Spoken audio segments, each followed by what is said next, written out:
Bonjour. Le Seigneur a permis qu'aujourd'hui nous puissions nous retrouver dans cette circonstance pour partager sa parole. Nous le savons tous que l'homme ne vit pas de pain seulement, mais de toute parole qui sort de la bouche de l'Éternel. Nous voulons partager sur un thème qui est très important, qui va dans le sens de la manière dont le monde est en train de se dérouler ou de se manifester ici dans ce monde.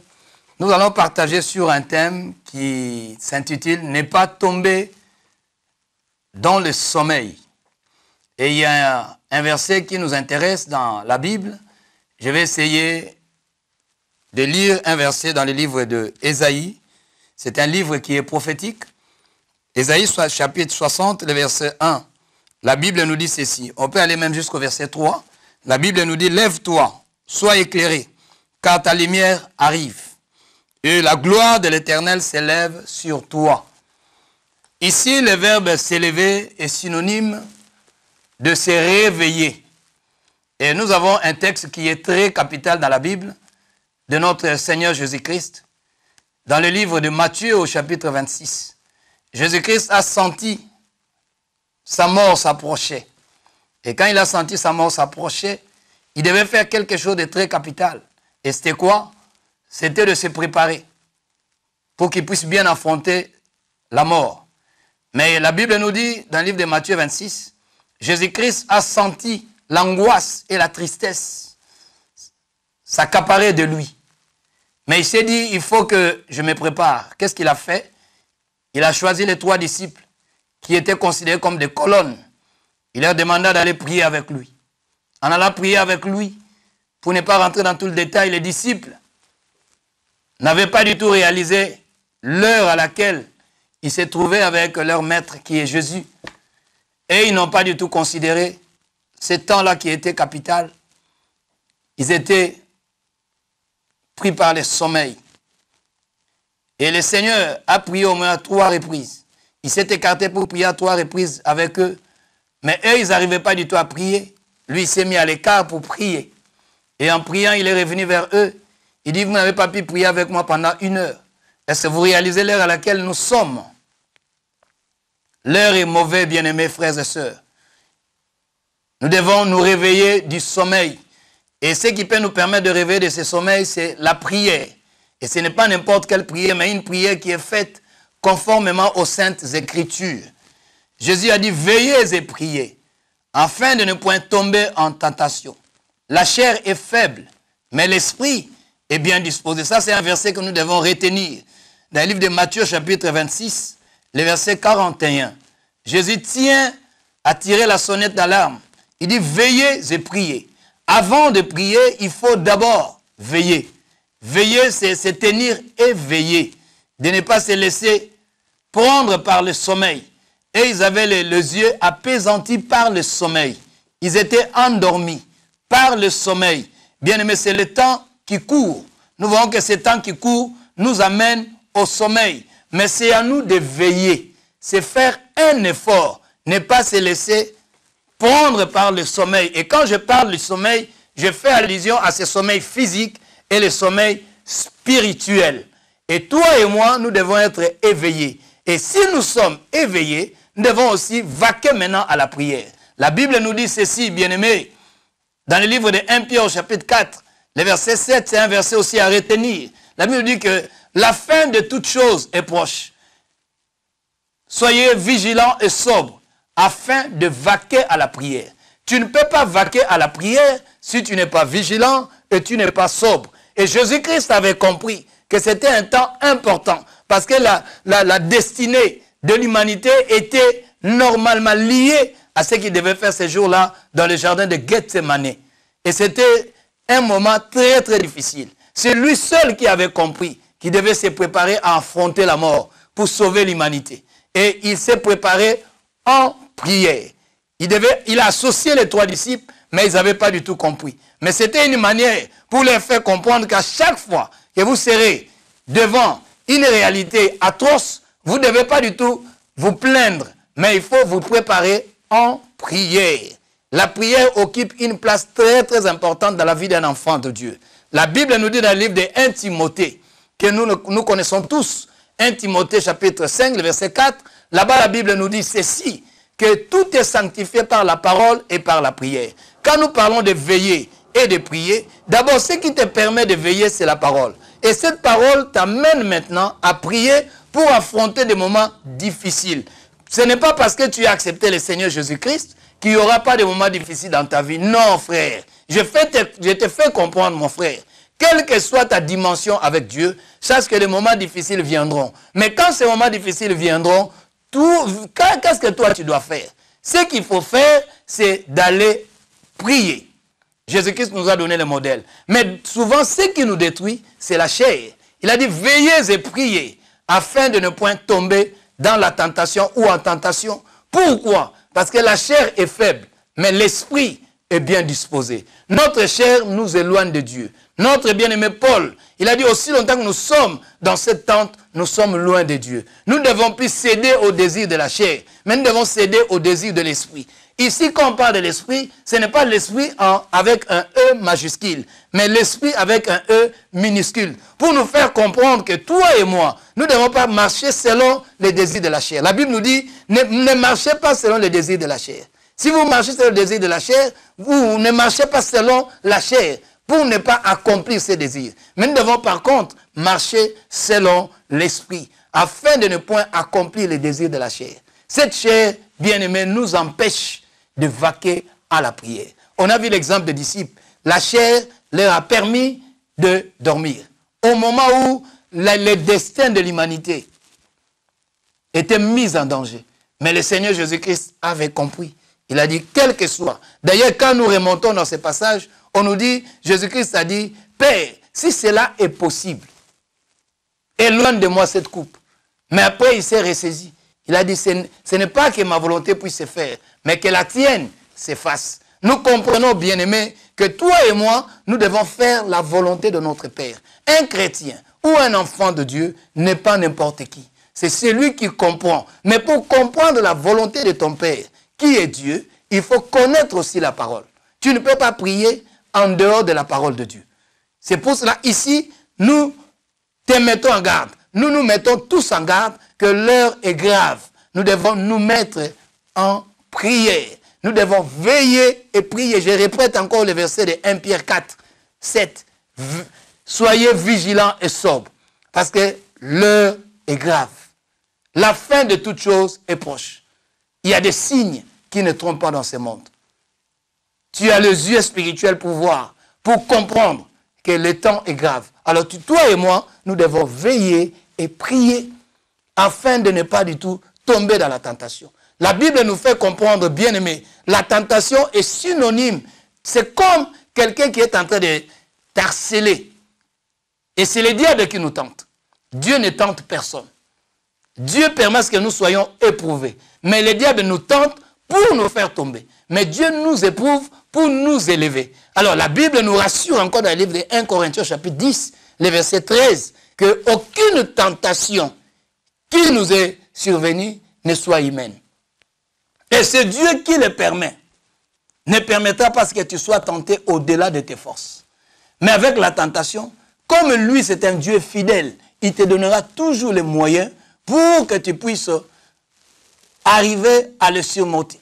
Et quand tu le surmontes, à ce moment-là, tu vas encore réaliser que Dieu est merveilleux. Dieu nous soutient dans la tentation. Et c'est un exercice. Ça nous permet de nous exercer dans la prière.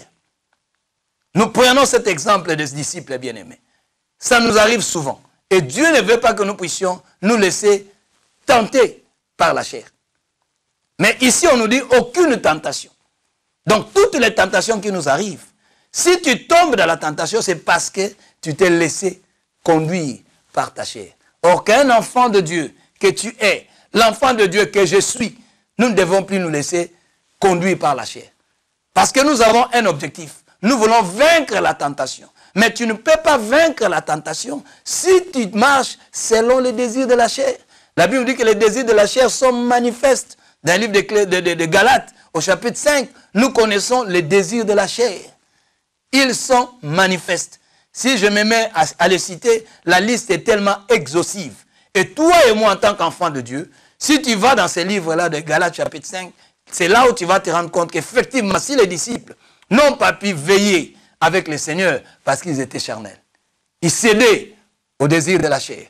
Ils cédaient. Souvent la chair, ce n'est pas seulement un péché, mais ça peut être la faiblesse physique. Mais cette faiblesse physique, toi, tu ne dois pas du tout la justifier. Tu dois aller au-delà. La Bible nous dit désormais, quand tu lis Matthieu chapitre 11, la Bible nous dit désormais, depuis le temps de Jean-Baptiste, le royaume des cieux est forcé. Et ce sont les violents qui s'en emparent. Souvent, nous avançons des arguments. Selon les hommes, on peut avoir raison. Parce que ces jours-là, quand Jésus s'est approché de ses disciples, à 3 reprises, ils dormaient. On peut dire qu'ils étaient fatigués. Mais ta fatigue ne justifie pas ce que tu es en train de faire. Qu'est-ce que tu fais? Tu dors au moment où tu dois être éveillé. On a dit ta gloire arrive. Mais tu ne peux pas du tout accéder à cette gloire si toi-même, tu n'es pas éveillé. Le Seigneur veut que tu accèdes à la gloire. Et nous voyons l'exemple de notre Seigneur Jésus-Christ. Quand tu lis le livre de Luc au chapitre 9, Jésus a ramené les disciples pour leur faire comprendre que si vous n'êtes pas distraits, si vous ne vous laissez pas pris par le sommeil, vous allez vivre la gloire. Ces jours-là, il les a amenés encore les trois disciples. Il les a amenés à la montagne pour prier. Et quand Christ s'est mis à prier, la Bible dit, on appelle ça la montagne de la transfiguration.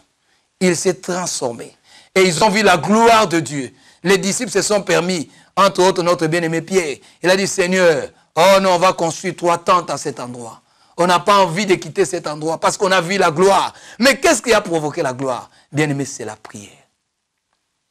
La prière t'amène à vivre la gloire. Quand on parle de la gloire, dans la gloire, ça renferme la richesse, ça renferme la splendeur. La Bible nous dit dans le livre de Job, au chapitre 36, si ma mémoire est bonne, le verset 26, que l'Éternel est grand, mais sa grandeur nous échappe. Cette grandeur nous échappe parce que nous sommes charnels. Si nous voulons accéder à la grandeur de Dieu, nous devons prier. Nous devons prier, mais avant de prier, j'insiste, il faut d'abord veiller. Il faut être vigilant. Veiller, c'est synonyme d'être vigilant. Tu essayes de veiller à tout ce qui peut t'empêcher d'avoir le temps de prier. Tu dois veiller. Tu dois éliminer tout ce qui t'empêche. Et surtout, nous vivons actuellement dans un monde où règne la distraction. Et la chair t'amène à te distraire. Mais un enfant de Dieu fait la part des choses. La Bible nous dit, tout m'est permis, mais tout n'édifie pas. Et moi, enfant de Dieu, je ne me laisserai pas asservir par quoi que ce soit. Nous sommes appelés, mais pour arriver à cette dimension, frère, il faut que l'Esprit de Dieu donne la vie, impacte ton esprit. Et ça, c'est un message qui est adressé à quiconque veut rester éveillé. Ce n'est pas un message d'une communauté quelconque, mais c'est un message universel, qui s'adresse aux hommes de Dieu, qui s'adresse aux enfants de Dieu, qui s'adresse aux serviteurs de Dieu, qui s'adresse à toute personne qui veut suivre le Seigneur Jésus-Christ. Comme son Seigneur et Sauveur, nous devons veiller et prier. Mais nous devons faire attention, parce que ici, c'était, je répète, c'était le dessein de l'humanité qui était mis en jeu. Mais Jésus a discerné. Malgré que les disciples étaient fatigués, mais lui, il a compris que je dois préparer ces moments en prière. Parce que si on analyse les textes, nous verrons qu'après ces moments, celui qui devait les livrer s'avança. Et celui qui devait les livrer, c'était qui? C'était Judas Iscariote. Mais il s'avance comment? Comme Jésus veillait, il a compris que Judas est venu le livrer. Mais Judas vient livrer Jésus-Christ par un baiser. Or, naturellement, le baiser, c'est synonyme d'amour. Mais ici, le baiser a joué le rôle de la trahison. Il t'arrive aussi de connaître la trahison, d'être en face de la trahison, en face de la moquerie, en face des complots, des coups bas. Mais qu'est-ce que tu fais? Quand tu pleures, ce n'est pas ça la solution. Ce n'est pas ça la solution de pleurer. Ce n'est pas la solution de se plaindre. Mais quand tu es en face du coup bas, des trahisons, si tu es préparé spirituellement dans la prière, tu vas l'affronter. Tu vas affronter cet événement. Tu vas affronter cette difficulté. Et Jésus-Christ, il a parlé avec tendresse à Judas pour lui dire que Judas, c'est par un baiser que tu me livres. C'est par un baiser. Or que le baiser bien-aimé prouve l'amour. Mais ces jours-là, ce n'était pas l'amour, mais c'était la haine, c'était la trahison. Mais la parole devait s'accomplir. Comprends aussi que toi, enfant de Dieu, la parole du Seigneur doit s'accomplir dans ta vie. Mais pour que cette parole s'accomplisse, cette parole doit te retrouver aussi dans des circonstances agréables. Quand je parle de circonstances agréables, c'est-à-dire que tu es préparé à affronter les difficultés. Les difficultés, même si tu acceptes Jésus, comme je l'ai dit, les difficultés ne partiront point. Mais toi, tu auras une autre dimension d'affronter les difficultés, comme notre Seigneur Jésus-Christ l'a fait.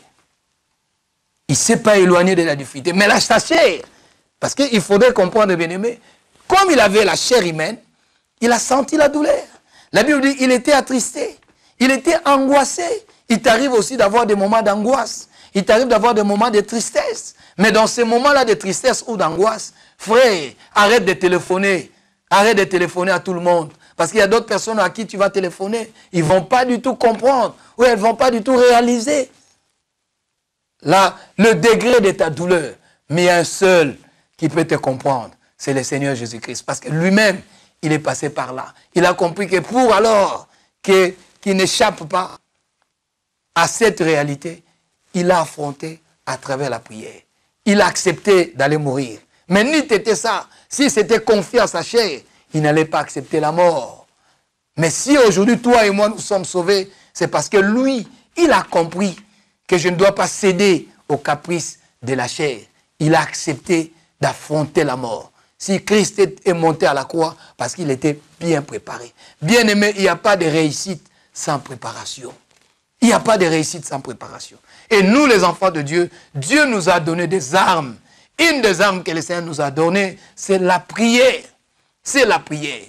Notre thème n'est pas sombrer ou n'est pas tomber à la tentation. La tentation sera toujours là. Mais pour vaincre la tentation, bien aimé, voici un des secrets pour vaincre la tentation, c'est de veiller et prier.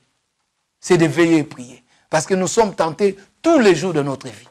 Tous les jours, nous sommes tentés. Même si tu es rempli de l'esprit, tu seras tenté. Mais ce n'est pas ça qui nous intéresse, mais ce qui est important, que nous arrivions à vaincre la tentation. Jésus a dit, prenez courage, j'ai vaincu le monde.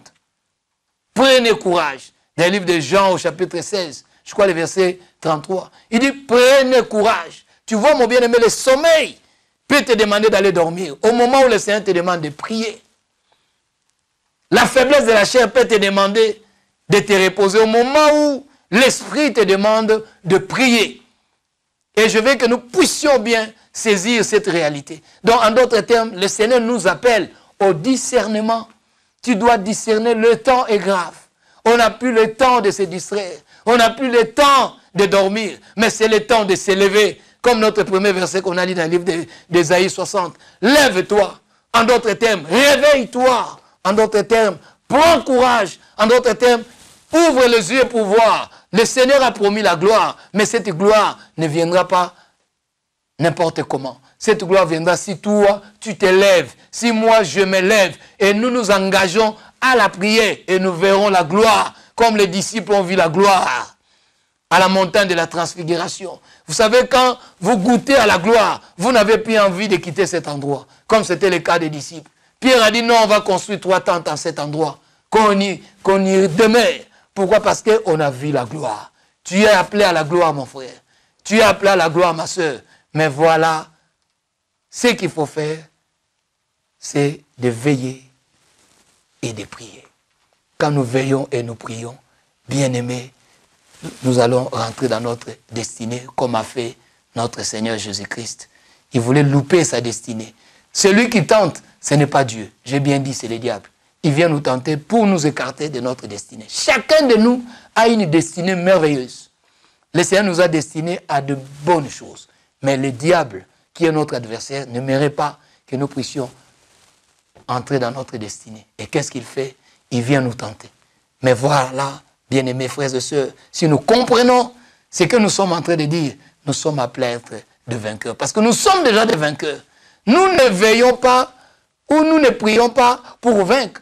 Mais nous veillons, nous prions parce que nous sommes dans la victoire. J'ai nuancé pour te faire comprendre. Il y a déjà quelqu'un qui avait déjà remporté la victoire pour toi. Maintenant, il te demande tout simplement d'appliquer le principe. Parce que lui, il avait déjà vaincu. Et celui qui avait vaincu, c'est Jésus. Parce que dans ce combat, nous ne combattons pas seuls. Nous combattons avec lui. Et j'insiste, je mets l'accent dans ce combat. Notre ennemi, c'est la chair. C'est notre adversaire. C'est la chair. Et toi et moi, nous sommes appelés à vaincre cet ennemi, qui est la chair. Veillez et priez afin de ne point tomber en tentation. La chair est faible, mais l'esprit est bien disposé. Cet esprit, c'est ton esprit. Mais ton esprit, s'il rentre en contact avec l'esprit de Dieu, il prend une dimension élevée pour assujettir la chair. Que le Seigneur puisse vous bénir. C'est un message, comme je disais tout à l'heure, qui s'adresse à tout le monde.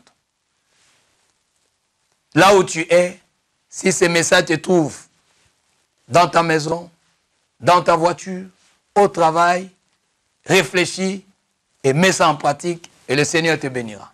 Merci beaucoup, que Dieu vous bénisse. Au revoir.